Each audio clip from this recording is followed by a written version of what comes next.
ఒక్క నిమిషంలో జీవితమేమి మారదు. కానీ ఆ ఒక్క నిమిషం ఆలోచించి తీసుకున్న నిర్ణయం మాత్రం జీవితాన్నే మార్చేస్తుంది. కాదంటారా?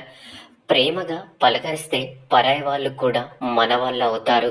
అదే కఠినంగా మాట్లాడితే మన వాళ్ళు కూడా దూరం అవుతారు. అందుకే అందరినీ ప్రేమగా పలకరిద్దాం. పోయేదేముంది? మాటే కదా!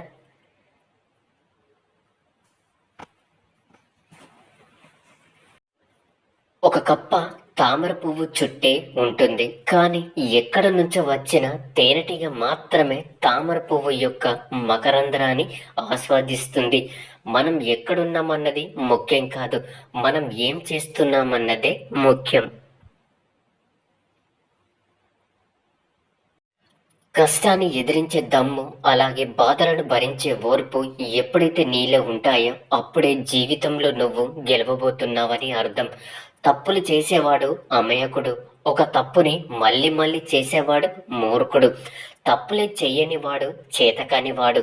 తనకు తెలియకుండా తప్పులు చేసే, తనకు తెలిసి ఆ తప్పుని సరిదిద్దుకునేవాడే మనిషి. అర్థమైందనుకుంటా.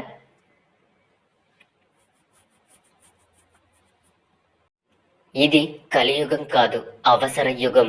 ఎప్పటి వరకు అయితే మనం ఇతరులకు నచ్చినట్లు బ్రతుకుతామో అప్పటి వరకు చాలా మంచివాళ్ళం. కానీ ఒక్కసారి మనం నచ్చినట్లు మనం బ్రతకడం మొదలు పెడతామో నిమిషాల్లో చెడ్డవారైపోతాం.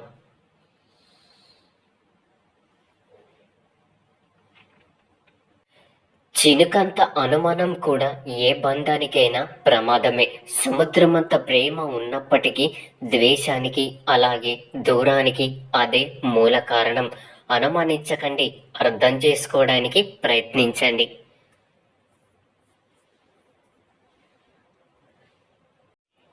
ఏ రాత రాసినా కాగితపు తనలో తాను దాచుకుంటుంది. కానీ కొన్ని రాతలు మాత్రమే కాగితాన్ని మనం దాచుకునేలా చేస్తాయి.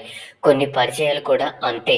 తామరాకు మీద నీటి బొట్టులా జారిపోతూ ఉంటాయి. కొన్ని మాత్రం మనసు పొరల మధ్య నిలిచిపోతూ ఉంటాయి. అవే పరిమళించే పరిచయాలు. కాదంటారా?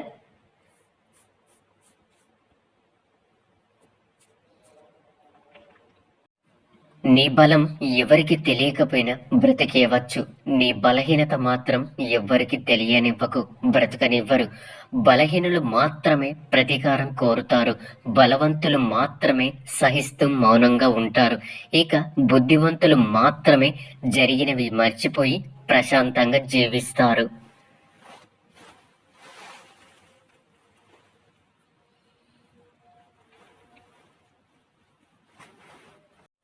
నువ్వు ఎన్నిసార్లు మోసపోయినా అవమానంతో కుమిలిపోకు. ఎందుకంటే నమ్మి మోసపోయావు తప్ప ఎవరిని నమ్మించి మోసం చేసిందే లేదని గర్వపడు. చూసేవాళ్ళు చుట్టూ లేకున్నా సరే పుష్పం వికసించక మానదు. అలాగే నీ పని నువ్వు నిశ్శబ్దంగా చేసుకుంటూ వెళ్తూ ఉండు. నిన్ను ఇష్టపడే వాళ్ళు దారి వెతుక్కుంటూ వారే వస్తారు.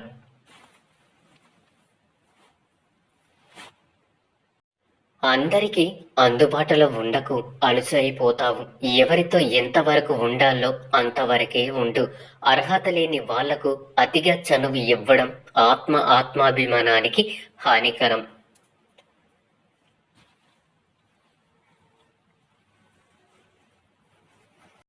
చెయ్యకుండానే చేశాను అనేవాడు, కొద్దిగా చేసి కొండంత చేశాను అని చెప్పుకునేవాడు గర్వపోతూ, ఎంతో చేసి కూడా కొంచెం చేశాను అని చెప్పేవాడు సజ్జనుడు.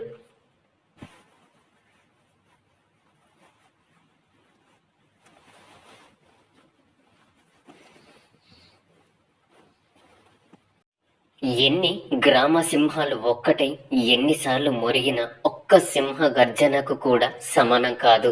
అలాగే ఎంతమంది గట్టిగా అరిచి ప్రచారం చేసిన ఒక నింద ఎప్పుడు నిజం కాదు.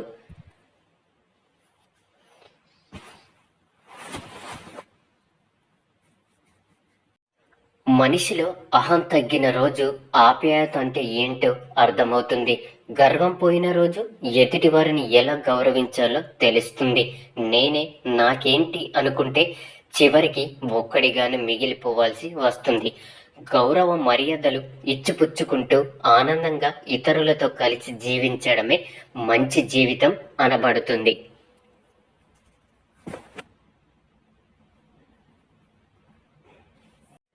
సమర్థుడికి ఎదురు లేదు, అసమర్థుడికి ఎదుగు లేదు. కాబట్టి మీరు సమర్థుడిగా ఉంటారో అసమర్థుడిగా ఉంటారో నిర్ణయం మీదే. డబ్బు ఎంత ఉన్నా సంపాదించలేని విలువలు కొన్ని ఉంటాయి. అవి మంచితనం, పరోపకారం, సహృదయత, మానవత్వం లాంటివి. వీటిని మనం అలవర్చుకుంటే ధన్యులం అవుతాం. మనిషిలో ఆశ కూడా మంచితనాన్ని పతనం చేస్తుంది, విఘాతాన్ని కలిగిస్తుంది. కోరికలు తీరినా తీరకపోయినా ఆనందంగా ఉండాలి. మంచి మార్గాలలో నడవాలి, మంచిని ఆచరించాలి. చేతితో మంచి పనులు చెయ్యాలి, నోటితో మంచి మాటలు మాట్లాడాలి. వీటి వలన ఆనందం కలుగుతుంది.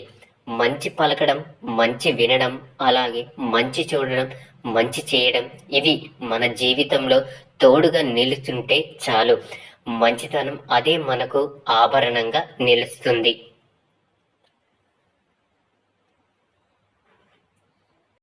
దుఃఖం నిండిన అనుభవం నుంచి వీలైనంత తొందరగా బయటపడాలని తప్పిస్తాం. అలాగే ఆనందం నిండిన అనుభవం ఎప్పటికీ మనతోనే ఉండిపోవాలని ఆరాటపడతాం. బాధలోనైనా దుఃఖంలోనైనా ఆరాటం అన్నది మామూలే.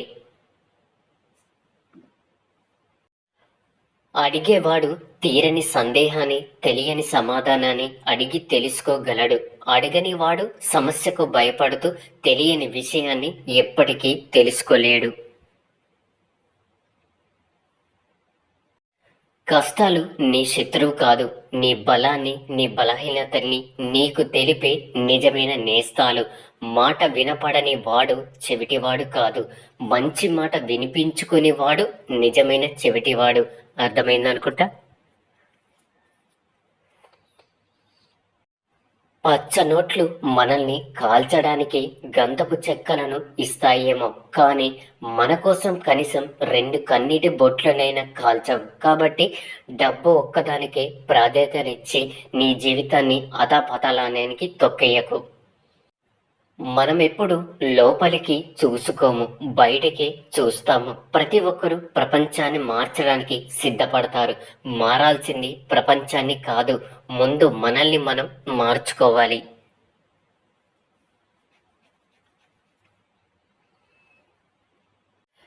మనసు ఒక హద్దులేని గుర్రం, బుద్ధే దానిని అదుపు చేసే కళ్యం. దగ్గరైతేనే మనసు కలిసేది, దూరమైతేనే విలువ తెలిసేది. చెడు పనులు చేసి పాపాన్ని మూట కట్టుకోకు. మంచి పనుల కోసం ఖర్చు చేసిన పుణ్యాన్ని పెంచుకో. ఆ పుణ్యమే నీ రాతను మార్చును అని తెలుసుకో.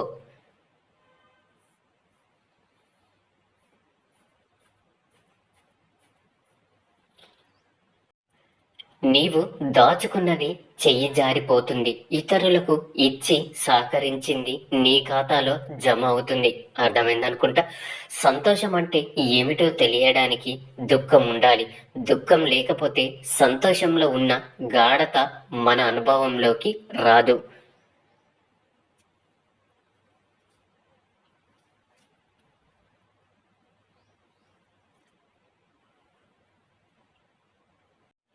కోపంలో మాటలు తూలి ఇతరులని దూరం చేసుకునే దానికన్నా క్షమించు, క్షమాపణలు అడిగో, దగ్గర చేసుకుంటే మీకు శత్రులు తగ్గుతారు, జీవితం ప్రశాంతంగా ఉంటుంది.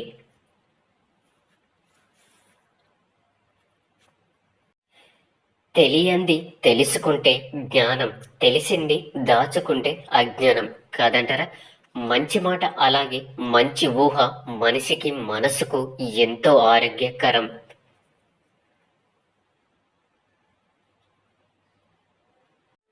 మేలు చేసిన వారికి కీడు చేసేవాడు, కూడు పెట్టిన వారిని క్రూలతొక్కేవాడు, విద్య నేర్పిన వారిని వెక్కిరించేవాడు, ఉపకారం చేసే వారికి అపకారం తలపెట్టేవాడు పరమ మూర్ఖుడు.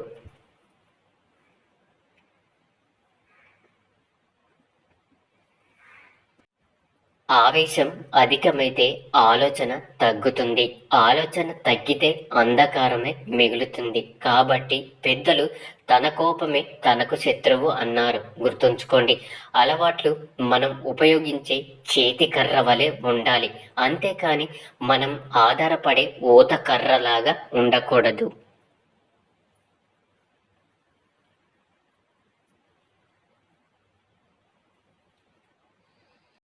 జీవితం అనేది ఒక నది లాంటిది. అడ్డంకులనన్నీ ఎదుర్కొంటూ ముందుకు సాగే నది ప్రవాహం మాత్రమే సముద్రాన్ని చేరుకోగలుగుతుంది.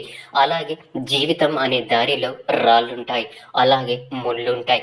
వాటికి భయపడి వెనక్కి తిరిగితే అక్కడే ఆగిపోతావు. ధైర్యంతో ముందుకు సాగితే సకలం మనం సొంతమవుతుంది. భగవంతుని ఒక్కటే కోరుకో, కోపం వచ్చినప్పుడు నీ కళ్ళ నుండి నీళ్లు రానివ్వమని. అంతేకాని నీ నోటి నుండి మాట రానివ్వద్దని. కన్నీటితో మన కోపం పోతుంది, కానీ మాట జారితేనే ఎదుటివారి బాధకి మనం కారణమవుతాం. ఎవరి నొప్పించకండి, ప్రశాంతంగా జీవించండి. అలాగే ప్రశాంతంగా జీవించనివ్వండి.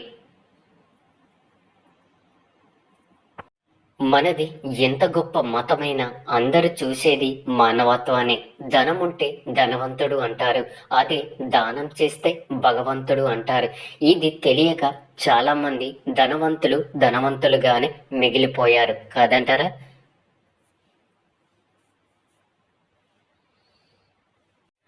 వినేటప్పుడు వినయంతో వినాలి, మాట్లాడేటప్పుడు మర్యాదతో మాట్లాడాలి, అలాగే అడిగేటప్పుడు ఆప్యాయతతో అడగాలి, సమాధానం చెప్పేటప్పుడు సంస్కారంతో చెప్పాలి.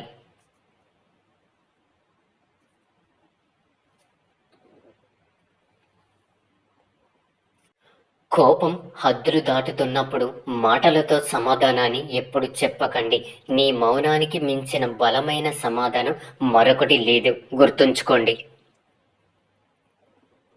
దేనికైతే నువ్వు భయపడి వెనకడుగు వేస్తావో అదే నిన్ను మళ్ళీ మళ్ళీ వెంటాడుతుంది.